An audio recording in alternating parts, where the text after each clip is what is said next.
Have you ever noticed how you completely change what you're doing the absolute second you realize someone is watching you? You sit up a little straighter, or maybe you suddenly look like you're working a lot harder than you actually are? It's totally normal, right? We all do it. But think about this. What happens when that exact same human instinct crashes right into the middle of a highly controlled scientific study? Welcome to this explainer. Today we are diving deep into the invisible saboteurs of the perfect scientific experiment. We're going to look at demand characteristics, experimenter effects, and the honestly brilliant little tricks scientists use to fight back and save their data. Section 1. The perfect experiment illusion. Okay, let's dive into this by first looking at what we traditionally consider the absolute gold standard of science. Picture a scientist standing in a pristine, perfectly controlled laboratory. Now, in social psychology, this experimental method is incredibly powerful. Why? Because it lets researchers pinpoint exact cause and effect relationships. By tweaking just one single independent variable and keeping absolutely everything else identical, they can measure the exact outcome. It's precise, it's totally objective, and it's highly structured. A perfect setup, right? Well, actually, there's a major flaw. Think about the participant for a second. They're probably sitting there feeling pretty nervous. And that makes sense, because a laboratory is an incredibly artificial setting. I mean, when people know they're being studied in this formal, sterile environment, they almost never act the way they normally would on a random Tuesday out in the real world. Scientists call this a drop in ecological validity. Because, let's face it, the real world is messy, and human beings, we are incredibly complicated. Saboteur 1.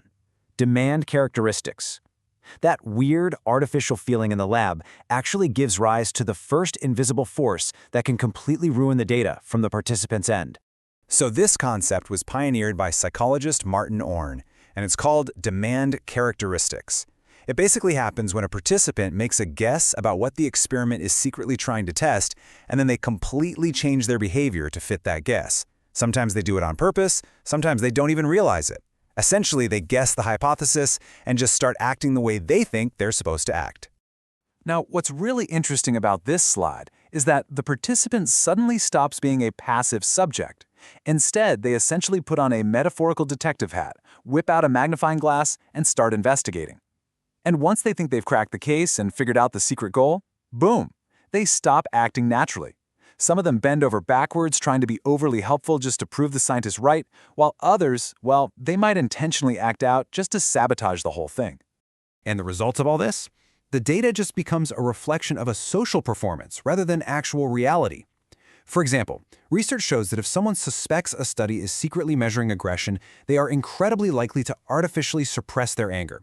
Because, they don't want to look like a bad person in front of the scientist. So they sit there, smile, and act perfectly calm, which literally destroys the internal validity of the entire study. Saboteur 2. Experimenter effects. Because remember, the participant isn't the only one in the room. Let's shift over and look at the second major threat to experimental validity, which comes from the researchers themselves. This one is known as experimenter effects. This happens when a researcher's own expectations, their attitudes, or even just really subtle behaviors end up influencing the participants or the data. And the key word you need to remember here is unintentionally. This kind of bias is almost always a complete accident, but is still powerful enough to completely distort the findings of a study. Without even realizing it, the scientist essentially becomes a puppeteer. Say a researcher expects a specific group to perform better on a test. They might give the instructions with a slightly warmer tone of voice, maybe offer a more encouraging smile, or just have slightly different body language. These tiny subconscious cues act like invisible puppet strings, and they accidentally shape the participant's behavior so that it perfectly matches what the researcher expected to find in the first place. And this brilliantly illustrates the crazy dynamic happening in the lab. On one side, you have demand characteristics, which are participant-driven changes. On the other side, experimenter effects, which are researcher-driven biases. Between the detective participant snooping around and the puppeteer researcher accidentally pulling the strings, the actual natural behavior of the human subject is completely lost in the noise. How to fix the flaws. Clever psychological tricks. So if human nature is constantly trying to sabotage the experiment, what on earth can social psychologists actually do? Let's look at how they fight back using some ingenious and honestly sometimes controversial methods.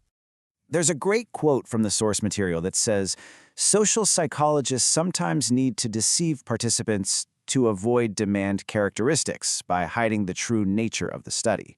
And yeah, deception is a wildly powerful tool here. By giving the participant a highly realistic cover story, researchers can basically stop them from playing detective. If they totally buy into the fake story, their reactions are going to be genuine. The absolute most famous example of this is Stanley Milgram's classic and very controversial obedience experiment. Milgram wanted to see if totally ordinary people would deliver painful electric shocks to a stranger just because some authority figure in a lab coat told them to. But obviously, if he just told them that, they would have instantly changed their behavior. No one wants to look like a monster, so he used deception. He told them they were in a study about the effects of punishment on memory. By hiding the real goal, he managed to capture genuine and frankly terrifying obedience. Now, obviously, you can't just go around lying to people without consequences. Because of strict ethical guidelines today, deception is only allowed if the metaphorical mask comes off at the end. The researcher has to provide a really thorough debriefing immediately after the study. They have to reveal the truth, explain exactly why the deception was necessary, and make sure the participant leaves without any misconceptions or lingering harm. Okay, so deception can fix the participant's bias. But what about the researcher's bias?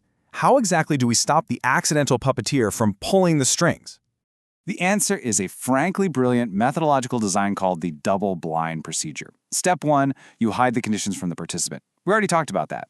But step 2 is the real game changer. You also hide the experimental conditions from the administering researcher. The person actually in the room handing out the test has no idea which group the subject belongs to. So the crucial point is that in a double-blind design, you essentially have two blindfolded people in the room. The participant has no idea what group they're in, and the researcher interacting with them doesn't know either. If the researcher doesn't know what's supposed to happen with that specific person, they literally cannot accidentally give off those subtle cues. It's brilliant. It completely neutralizes both the detective participant and the puppeteer researcher at the exact same time. Can we trust science? Let's zoom out for a second and look at the big picture of behavioral science. With all these invisible saboteurs lurking in the shadows, what can we really take away from all this? Well, sometimes the best way to avoid all those laboratory biases is to just, leave the lab entirely. Scientists often conduct what are called field experiments. They take the study out into the real world, maybe a grocery store or a subway station, and secretly observe natural behavior. Now, doing this definitely sacrifices that pristine, precise control we talked about at the beginning, but it practically eliminates demand characteristics. Why? Because people have absolutely no idea they're even in a study. So to quickly sum up what we've covered in this explainer, labs are absolutely unmatched for their precision, but that artificial vibe brings some major risks. Human nature is constantly interfering through demand characteristics and experimenter effects. But the good news is, through really careful, clever designs like deception, thorough debriefings, and double-blind setups, scientists can actually outsmart those invisible forces and save the data. It really does leave us with something profound to think about, doesn't it? Because whether you are in a pristine, perfectly controlled lab or out in the messy, chaotic real world, human nature is always in the room. So if our very presence alters how we behave and how we observe other people, can we ever actually observe a truly perfect social experiment? Something to chew on. Thanks for joining me for this explainer, and keep questioning the world around you.